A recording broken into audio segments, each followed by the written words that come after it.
एक situation imagine करते हैं। दोस्ती निभाने के लिए, किसी अपने की मदद करने के लिए बस एक पेपर पर जल्दी से साइन कर दिया। राइट, अक्सर लोग करते हैं ऐसा। किसी दोस्त को बिजनेस शुरू करने के लिए लोन चाहिए होता है, बैंक एक गारंटर मांगता है। और दोस्ती की खातिर बिना ज्यादा सोचे उस पेपर पर दस्तखत कर दिए जाते हैं। उस वक्त लगता है कि बस एक छोटी सी फॉर्मेलिटी ही तो है। बिल्कुल। पर फिर 5 साल बीत जाते हैं, दोस्त और उसका बिजनेस दोनों अचानक गायब हो चुके हैं। हाँ, और फिर अचानक एक दिन घर पर बैंक का लीगल नोटिस आता है। तब पता चलता है कि उस एक छोटे से सिग्नेचर की वजह से बैंक अब लीगली 50 लाख रुपए मांग रहा है। और घर नीलाम करने की धमकी भी दे रहा है।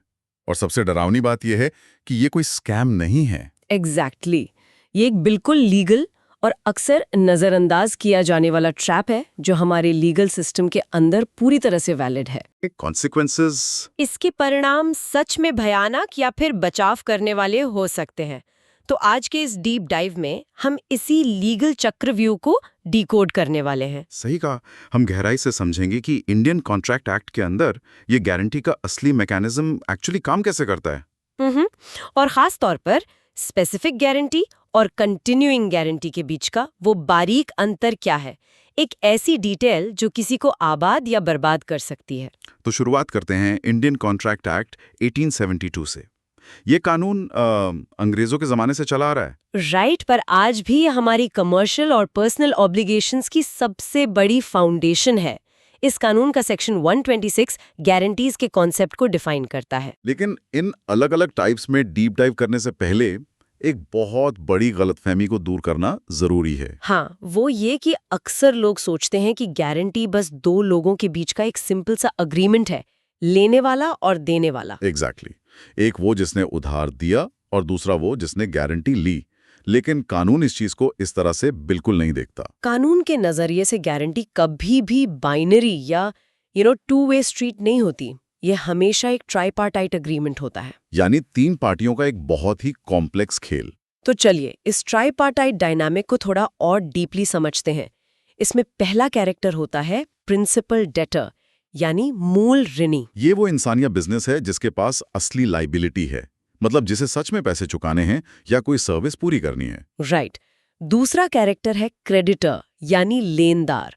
ये वो पार्टी है जिसने अपना पैसा, सामान या वक्त रिस्क पर लगाया है। और तीसरा, जो इस पूरी कहानी का सबसे क्रूशल कैरेक्टर है, वो है श्योरिटी, यानी जमानतदार। हाँ, श्योरिटी वो तीसरा व्यक्ति है जो आगे आकर क्रेडिटर को एक सेफ्टी नेट देता है। वो बेसिकली कहता है कि अगर प्रिंसिपल डेटर अपना वादा पूरा नहीं करता तो उसकी जगह मैं भारी नुकसान उठाऊंगा। और यहाँ पर एक बहुत ही दिलचस्प ट्विस्ट आता है कॉन्ट्रैक्ट लॉ में।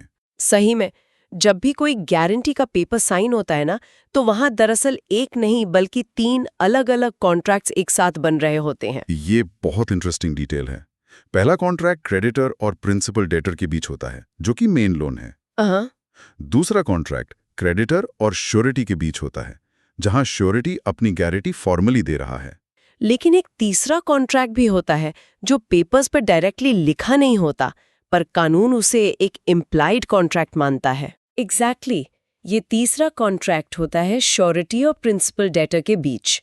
इसे लीगल टर्म्स में राइट ऑफ इंडेमनिटी कहते हैं। जिसका मतलब यह है कि अगर कभी श्योरिटी को अपने दोस्त के डिफॉल्ट की वजह से बैंक को पैसे देने पड़ गए, तो कानून श्योरिटी को ये पूरा अधिकार देता है कि वो उस डेटर से अपना एक एक पैसा लीगली वसूल सके। राइट। श्योरिटी ने जो पैसे चुकाए हैं वो डेटर का नया डेट बन जाता है। अब यहाँ एक बड़ा ही लॉजिकल सवाल किसी के भी दिमाग में आ सकता है। हमने हमेशा सुना है कि किसी भी वैलिड कॉन्ट्रैक्ट के लिए कंसिडरेशन होना जरूरी है, राइट? दोनों तरफ से कुछ ना कुछ फायदा मिलना चाहिए। हाँ, तो इस इक्वेशन में श्योरिटी को क्या मिल रहा है? वो अपना घर, अपना पैसा रिस्क पर डाल रहा है और डायरेक्ट कैश या मुनाफा उसे कुछ नहीं मिल रहा। सही बात है। तो कानून ऐसी अजीब डील को वैलिड कैसे मान लेता है? इसका जवाब हमें सेक्शन 127 में मिलता है। बिल्कुल। इस प्रोविजन के हिसाब से गारंटी कॉन्ट्रैक्ट्स में श्योरिटी को खुद पर्सनली कुछ मिलना जरूरी नहीं है। प्रिंसिपल डेटर को जो फायदा मिल रहा है, जैसे उसे लोन मिल गया या रॉ मटेरियल मिल गया, किसी और को उस फायदे को ही श्योरिटी के लिए सफिशिएंट कंसिडरेशन मान लिया जाता है। कानून का लॉजिक बहुत सिंपल है इसमें। वो लॉजिक ये है कि क्रेडिटर का रिस्क कम करना ही इस पूरे मैकेनिज्म का प्राइमरी फंक्शन है। हाँ, और डेटर का काम बन जाना ही इस अरेंजमेंट की असली फाउंडेशन है। अगर ओरिजिन में कोई वैलिड डेट ही नहीं है तो गारंटी का भी कोई वजूद नहीं हो सकता। वही ना, बिना बेस डेट के गारंटी हवाई बातें हैं। अब जब ये बेस बिल्कुल क्लियर हो गया है तो हम आते हैं गारंटीज के एक्चुअल टाइप्स पर।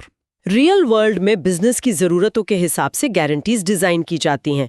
इनमें सबसे सेफ और स्ट्रेट फॉरवर्ड टाइप है स्पेसिफिक गारंटी, जिसे हम आम भाषा में एक वन एंड डन डील या एक बार का सौदा कह सकते हैं। स्पेसिफिक गारंटी का डेफिनेशन बहुत ही क्लियर है।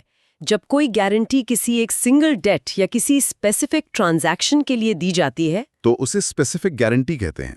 जैसे ही वो एक खास काम पूरा हुआ या वो एक लोन चुका दिया गया, कॉन्ट्रैक्ट की लाइफ वहीं खत्म हो जाती है। राइट। श्योरिटी का रोल डन एंड डस्टेड। उसके बाद क्रेडिटर और डेटर आपस में जो मर्जी करें, श्योरिटी उसके लिए जिम्मेदार नहीं होता। ये एक बंद डिब्बे की तरह है। एक बार डिब्बा खुला, अपना पर्पस पूरा किया और फिर हमेशा के लिए सील हो गया। इस कॉन्सेप्ट को समझने के लिए कानूनी इतिहास में एक बहुत ही क्लासिक केस है, KY जो क्वी ग्रोव्स का केस। ओ हाँ, 19th सेंचुरी का ये केस स्पेसिफिक गारंटी को परफेक्टली एक्सप्लेन करता है। चले इसे इमेजिन करते हैं। मान लीजिए एक आटा सप्लायर है और एक लोकल बेकर है। बेकर को आटे की जरूरत है पर कैश नहीं है। तभी एक तीसरा व्यक्ति यानी श्योरिटी आता है और सप्लायर को लिख कर देता है। वो कहता है कि आप इस बेकर को 5 बोरी आटा डिलीवर कर दीजिए, और अगर ये इन 5 बोरियों का पैसा नहीं देगा तो मैं गारंटी लेता हूं कि मैं पेमेंट करूंगा। तो सप्लायर खुशी खुशी वो 5 बोरी आटा बेकर को भेज देता है। बेकर आटे से ब्रेड बनाता है और सही वक्त पर उन 5 बोरियों का पैसा चुका देता है। यहाँ पर स्पेसिफिक गारंटी का पर्पस पूरा हो गया। श्योरिटी की जिम्मेदारी परफेक्टली और परमानेंटली खत्म हो गई। लेकिन बिजनेस तो रुकता नहीं है ना। कुछ दिन बाद उसी बेकर ने सप्लायर से 4 बोरी आटा और मंगवा लिया। हाँ, और सप्लायर ने ये सोचकर भेज दिया कि अरे श्योरिटी तो है ही, लेकिन इस बार बेकर ने पैसे देने में डिफॉल्ट कर दिया। फिर जब सप्लायर गुस्से में श्योरिटी के पास अपना पैसा मांगने पहुंचा तो मामला सीधा कोर्ट में गया। और कोर्ट ने क्या कहा? कोर्ट ने क्लियर किया कि श्योरिटी की इंटेंशन सिर्फ उन शुरुआती 5 बोरियों तक सीमित थी। वो एक स्पेसिफिक गारंटी थी। जैसे ही पहली डील सेटल हुई, कॉन्ट्रैक्ट खत्म। बाद की 4 बोरियों के लिए सप्लायर नए सिरे से रिस्क ले रहा था। एग्जैक्टली। इसमें श्योरिटी का कोई लेना देना नहीं था। ये केस दिखाता है कि स्पेसिफिक गारंटी श्योरिटी के लिए कितनी सेफ होती है। लेकिन सोचने वाली बात यह है कि क्या रियल वर्ल्ड सच में इतना सिंपल होता है? वही तो, खासतौर पर मॉडर्न कमर्शियल दुनिया। अगर एक रेस्टोरेंट रोज सुबह दूध और सब्जियां खरीदता है तो क्या हर सुबह एक नया गारंटी पेपर साइन करना पॉसिबल है? बिल्कुल नहीं। बिजनेस को फ्रिक्शन नहीं, फ्लो चाहिए होता है, जहां ट्रांजैक्शंस हफ्तों, महीनों या सालों तक लगातार होते हैं। और यहीं से एंट्री होती है हमारे दूसरे और थोड़े ज्यादा खतरनाक कॉन्सेप्ट की, कंटिन्यूइंग गारंटी, यानी निरंतर चलने वाली गारंटी। इसे अगर आम भाषा में समझें तो ये एक ओपन टैप की तरह है। जैसे किसी कैफे या बार में एक खाता चलता रहता है। हाँ, जहां बार बार ऑर्डर आते हैं और बिल लगातार अपडेट होता रहता है। कॉन्ट्रैक्ट लॉ का सेक्शन 129 इसे ब्यूटीफुली डिफाइन करता है। जब कोई गारंटी किसी एक इवेंट पर ना रुक कर एक सीरीज ऑफ ट्रांजैक्शंस को कवर करने के लिए आगे बढ़ती रहती है तो उसे कंटिन्यूइंग गारंटी कहते हैं।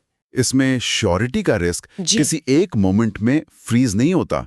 वो वक्त के साथ नए ट्रांजैक्शंस पर अप्लाई होता रहता है जब तक कि लिमिट क्रॉस ना हो जाए या उसे रोका ना जाए। चलिए इस थ्योरी को एक प्रैक्टिकल सिनेरियो से समझते हैं। मान लीजिए एक टी डीलर या चाय की पत्ती का बड़ा व्यापारी है, इसकी गारंटी लेता हूँ।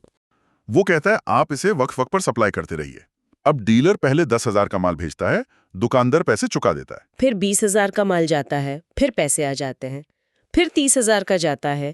ये एक साइकिल है जो कंटिन्यूअस चल रहा है। जब तक आउटस्टैंडिंग अमाउंट 50,000 के उस लिमिट को क्रॉस नहीं करता, तब तक आने वाले हर नए ट्रांजैक्शन पर श्योरिटी की वही गारंटी ऑटोमेटिकली अप्लाई होगी। सही बात है। ये स्पेसिफिक नहीं है, ये एक रिवॉल्विंग डोर है जो लगातार घूमता जा रहा है। एक और बड़ा कॉमन एग्जाम्पल देखते हैं इसका। एम्प्लॉयमेंट या एजेंसी के केसेस में ऐसा बहुत होता है। ओह हाँ, जैसे अगर किसी रियल एस्टेट फर्म ने एक प्रॉपर्टी मैनेजर हायर किया जिसका काम हर महीने किराएदारों से रेंट कलेक्ट करना है, तो फर्म उस मैनेजर की ईमानदारी पर गारंटी मांगती है। एक गारंटर आकर उस मैनेजर की 1 लाख रुपए तक की गारंटी दे देता है। अब यहाँ कोई एक सिंगल ट्रांजैक्शन तो है नहीं, मैनेजर हर महीने रेंट कलेक्ट करेगा। तो ये गारंटी हर उस महीने के लिए वैलिड होगी जब तक मैनेजर वहां काम कर रहा है। हर बार जब रेंट हाथ बदलता है, गारंटी एक्टिव रहती है। लेकिन एक मिनट, यहाँ एक कॉम्प्लिकेशन आती है। असली दुनिया में हमेशा पेपर पर साफ-साफ नहीं लिखा होता कि गारंटी स्पेसिफिक है या कंटिन्यूइंग। राइट। अक्सर वर्डिंग बहुत वेग होती है, तो ऐसे में कोर्ट्स कैसे डिसाइड करते हैं कि एक्चुअल डील क्या थी? इस उलझन को सुलझाने के लिए नॉटिंघम हाइड को वर्सेस बॉट्रिल नाम का एक बहुत ही इंपॉर्टेंट केस रेफर किया जाता है। हाँ, इस केस से कानून ने एक बड़ा प्रिंसिपल निकाला, इंटेंशन। पार्टीज की असली नीयत क्या थी? ये तय करने के लिए कि गारंटी का नेचर क्या है, कानून सिर्फ उस कागज पर लिखे शब्दों को नहीं देखता, बल्कि उस पूरे केस के सराउंडिंग सर्कमस्टेंसेस यानी आसपास के हालात को देखता है। ट्रांजैक्शन की नेचर क्या थी, रिलेशंस कैसे थे। क्या डील सिर्फ एक बार के लिए प्रैक्टिकली फीजिबल थी या उन्हें लंबा चलना ही था? एक जज उस अग्रीमेंट को एक ओपन टैब की तरह डीपली एनालाइज करता है। अगर इंटेंशन एक ऑनगोइंग रिलेशनशिप एस्टेब्लिश करने की थी, तो उसे कंटिन्यूइंग गारंटी ही माना जाएगा, भले ही टेक्निकल शब्द यूज ना हुए हों। अब यहाँ आकर ना स्टोरी थोड़ी टेंस हो जाती है। अगर कंटिन्यूइंग गारंटी एक ऑटो रिन्यू होने वाला ओपन टैब है, तो इसका मतलब श्योरिटी तो हमेशा खतरे में है। वही ना, क्या वो इंसान कभी चैन की नींद सो सकता है, ये सोचकर कि पता नहीं आज प्रिंसिपल डेटर ने मार्केट में क्या नया लोन ले लिया हो? और जिसका बिल अल्टीमेटली उसके नाम फटने वाला है। तो क्या इस ओपन टैब को बंद करने का, इस लीगल ट्रैप से बाहर निकलने का कोई तरीका है? कानून सख्त जरूर है, लेकिन अंधा और अनफेयर नहीं है। कॉन्ट्रैक्ट एक्ट श्योरिटी को उनके राइट्स प्रोटेक्ट करने के लिए कुछ बहुत ही सॉलिड एस्केप रूट्स देता है, जिन्हें लीगल टर्म्स में रेवोकेशन एंड डिस्चार्ज कहा जाता है। अगर कोई कंटिन्यूइंग गारंटी में फंस गया है, तो कानून उसे 3 मुख्य रास्ते देता है बाहर आने के। और इनमें से हर रास्ते की अपनी एक बहुत ही दिलचस्प लॉजिक और एक कंडीशन होती है। पहला रास्ता बहुत ही डायरेक्ट है, बाय नोटिस। सेक्शन 130 कहता है कि श्योरिटी किसी भी वक्त क्रेडिटर को एक क्लियर नोटिस देकर फ्यूचर ट्रांजैक्शंस के लिए उस ओपन टैब को ऑफिशियली बंद कर सकता है। वो कह सकता है कि बस आज के बाद से मेरी कोई जिम्मेदारी नहीं होगी। ये सुनने में ना बहुत आसान लगता है, लेकिन इसमें एक बहुत बड़ा कैच है, एक ऐसी हिडन डिटेल जो अक्सर लोगों को बर्बाद कर देती है। हाँ, नोटिस आगे आने वाले तूफानों से तो बचा लेगा, लेकिन नोटिस देने से पहले जो लायबिलिटी बन चुकी है उसका क्या? एग्जैक्टली उस पास्ट लायबिलिटी से बचने का कानून कोई रास्ता नहीं देता। इसे एक एग्जाम्पल से समझते हैं। मान लीजिए एक सप्लायर ने 6 महीने तक माल भेजा, डेटर ने पिछले 3 महीने का पैसा दिया ही नहीं। जब श्योरिटी को भनक लगती है कि हालात खराब है, तो वो तुरंत क्रेडिटर को रिवोकेशन नोटिस भेजता है कि आज से मेरी गारंटी खत्म। ठीक है, आगे से सप्लायर जो नया माल भेजेगा उसकी लायबिलिटी श्योरिटी की नहीं है, पर उन पिछले 3 महीनों के उधार का क्या होगा? वो लायबिलिटी नोटिस से पहले ही क्रिस्टलाइज हो चुकी है। उस पुराने उधार के लिए श्योरिटी की गर्दन अभी भी पूरी तरह फंसी हुई है। यही सबसे बड़ी वजह है कि कंटिन्यूइंग गारंटी में एंटर करना आसान होता है, लेकिन एग्जिट करते वक्त पुराने दाग आसानी से नहीं धुलते। दूसरा एस्केप रूट थोड़ा मॉर्बिड जरूर है, लेकिन कानूनी तौर पर समझना बहुत जरूरी है। Bye death, section 131। एक सवाल उठता है यहाँ, क्या मौत इंसान को उसके हर कानूनी वादे से आजाद कर देती है? कॉन्ट्रैक्ट लॉ कहता है कि अगर कॉन्ट्रैक्ट में एक्सप्लिसिटली कुछ और नहीं लिखा है, तो श्योरिटी की डेथ होते ही कंटिन्यूइंग गारंटी फ्यूचर ट्रांजैक्शंस के लिए ऑटोमेटिकली रिवोक हो जाती है, यानी श्योरिटी की आखिरी सांस के साथ ही वो ओपन टैब बंद। और इसके लिए क्रेडिटर को अलग से नोटिस मिलने की जरूरत भी नहीं होती। लेकिन क्या मौत से पुराने कर्ज भी पूरी तरह माफ हो जाते हैं? यहाँ कैलकाटा हाई कोर्ट का एक बड़ा ही फेमस केस दुर्गा प्रिया वर्सेस दुर्गापदा पूरी पिक्चर को कंप्लीटली बदल देता है। सही कहा, इस केस में कठोर सच्चाई सामने रखी थी। इंसान मरता है, पर उसकी लीगल लायबिलिटीज उसकी छोड़ी हुई प्रॉपर्टी यानी उसके एस्टेट के रूप में जिंदा रहती हैं। मान लीजिए किसी व्यक्ति ने कंटिन्यूइंग गारंटी दी हुई थी और उसकी अनफॉर्चुनेटली डेथ हो गई।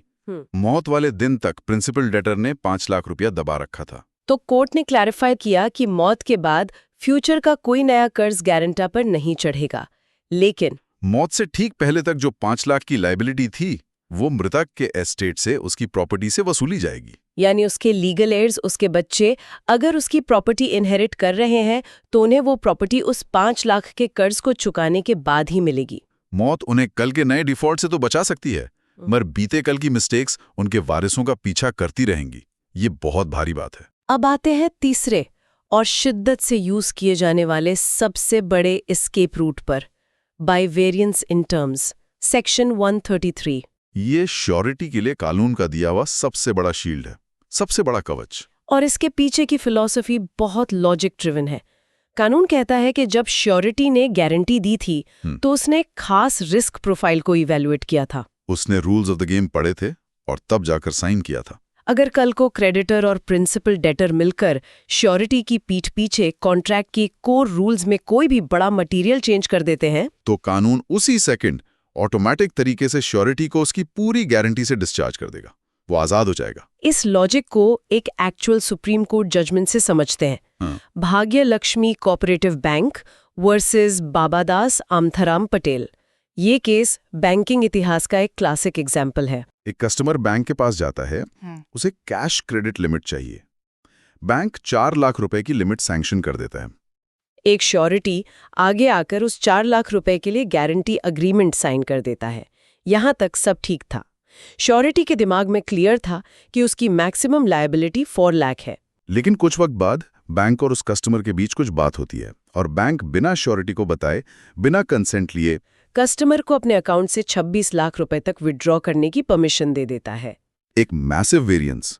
कस्टमर ऑब्वियसली आगे चलकर डिफॉल्ट कर जाता है और बैंक अपना पैसा मांगने श्योरिटी को अप्रोच करता है। जब यह मैटर देश की सबसे बड़ी अदालत में पहुंचा तो सुप्रीम कोर्ट ने बैंक की इस अप्रोच को पूरी तरह से रिजेक्ट कर दिया। कोर्ट ने साफ कहा कि श्योरिटी ने एक खास अमाउंट और खास रिस्क के लिए हामी भरी थी। बैंक ने बिना पूछे अकाउंट का रिस्क लेवल ही बदल दिया। अब लोग सोच सकते हैं कि ठीक है, श्योरिटी 26 लाख नहीं देगा, पर ओरिजिनल 4 लाख तो देगा ना। पर कानून कहता है बिल्कुल नहीं। जैसे ये rules of the game change हुए, ओरिजिनल कॉन्ट्रैक्ट का एसेंसी खत्म हो गया। श्योरिटी लीगली और परमानेंटली उस पूरी लायबिलिटी से फ्री हो गया। क्योंकि बैंक ने अपने टर्म्स मॉडिफाई किए थे, इसलिए अब नया बढ़ा हुआ रिस्क सिर्फ और सिर्फ बैंक का था। इन बड़े एस्केप रूट्स के अलावा भी कानून कुछ लॉजिकल एग्जिट्स देता है वैसे। हाँ, जैसे अगर मैं क्रेडिटर प्रिंसिपल डेटा को ही कर्ज से पूरी तरह आजाद कर दूं, तो ऑब्वियस सी बात है श्योरिटी की क्या जरूरत रह गई। जब बेस डेट ही इवेपोरेट हो गया तो गारंटी खुद ब खुद डिस्चार्ज हो जाती है। या फिर क्रेडिटर खुद से डेटर को एक्स्ट्रा टाइम दे दे सेटलमेंट करने के लिए, बिना श्योरिटी को लूप में लिए। इन सब सिचुएशंस में कानून का इंटेंशन एक ही है। श्योरिटी को किसी ऐसे रिस्क के लिए फोर्स नहीं किया जा सकता जिसके लिए उसने ओरिजिनली साइन नहीं किया था।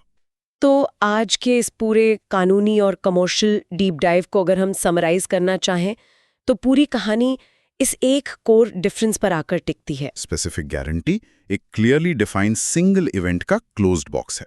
काम हुआ और बॉक्स बंद। पर कंटिन्यूइंग गारंटी वक्त के साथ चलने वाला एक फ्लो है, एक ऐसी ओपन टैब जिसे एक्टिवली नोटिस देकर रोकना पड़ता है, वरना वो सालों साल बैकग्राउंड में बिंदास घूमती रहेगी और आने वाले वक्त पर एक खतरे की तलवार बनी रहेगी।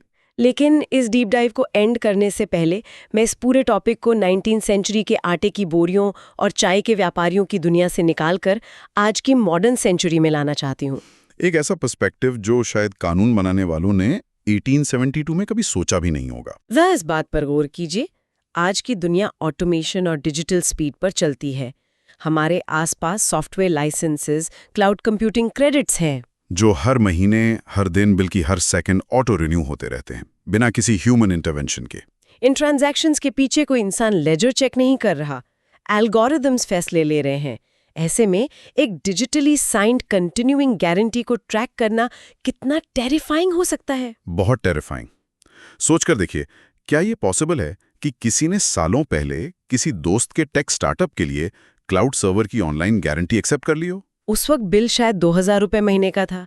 आज वो स्टार्टअप एक डेटा हंग्री मॉन्स्टर बन चुका है जिसका क्लाउड बिल हर सेकंड मल्टीप्लाई हो रहा है। वो ओपन टैब तो कभी फॉर्मली क्लोज ही नहीं हुआ। क्या बिना किसी एक्सप्लिसिट रेड फ्लैग के बैकग्राउंड में सालों से चल रहा वो साइलेंट डिजिटल एल्गोरिदम एक दिन अचानक इनवॉइस जनरेट करके किसी इनोसेंट गारंटर को रातों रात बैंकरप्ट कर सकता है? ये बहुत ही रियल पॉसिबिलिटी है, क्योंकि कॉन्ट्रैक्ट एक्ट का सेक्शन 129 तो आज भी अपनी जगह खड़ा है। वो अब भी उसे एक सीरीज ऑफ ट्रांजैक्शंस ही मान रहा है। फर्क सिर्फ इतना है कि अब श्रृंखला ह्यूमन स्पीड पर नहीं, डिजिटल स्पीड पर चल रही है। क्या हमारी सदियों पुरानी ये कानूनी ढाल इस इनविजिबल ऑटो रिन्यूइंग फ्यूचर के खिलाफ हमें बचा पाएगी? ये वाकई एक बहुत बड़ा सवाल है। इस उलझन और इस गहरे ख्याल के साथ हम आज आपको यहाँ छोड़ते हैं।